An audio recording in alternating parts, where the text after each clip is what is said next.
સાંતલપુર તાલુકાના વાઘપુરા પ્રાથમિક શાળામાં વરસાદી પાણીનો કહેર, વર્ગખંડોમાં પાણી ઘૂસતા શિક્ષણ કાર્ય ઠપ। પાટણ જિલ્લાના સાંતલપુર તાલુકાના વરાહી નજીક આવેલી વાઘપુરા પ્રાથમિક શાળામાં સતત વરસી રહેલા ભારે વરસાદના કારણે શાળા જળમગ્ન બની ગઈ છે।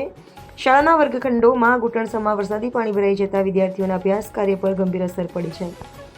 વર્ગખંડોમાં પાણી ઘૂસી જતા પુસ્તકો, ફર્નિચર, શિક્ષણ માટેનું સાહિત્ય, દસ્તાવેજો અને અન્ય શૈક્ષણિક સામગ્રી પલળી જતા ભારે નુકસાન થયું હોવાનું જાણવા મળ્યું છે। વરસાદી પાણીના કારણે શાળાનું દૈનિક શિક્ષણ કાર્ય પણ અસ્થાયી રીતે ખોરવાઈ ગયું છે। ઘટનાની જાણ થતાં શાળા સ્ટાફ અને ગ્રામજનોએ મળીને પાણી બહાર કાઢવાની કામગીરી શરૂ કરી હતી। જોકે પાણી ભરાવાની સમસ્યાને કારણે શાળાના માળખાકીય પ્રશ્નો પણ સામે આવ્યા છે। સ્થાનિક ગ્રામજનોએ જણાવ્યું હતું કે ભારે વરસાદ દરમિયાન દર વર્ષે આવી સ્થિતિ સર્જાતી હોવાથી કાયમી ધોરણે વરસાદી પાણીના નિકાલની અસરકારક વ્યવસ્થા કરવી જરૂરી બની છે।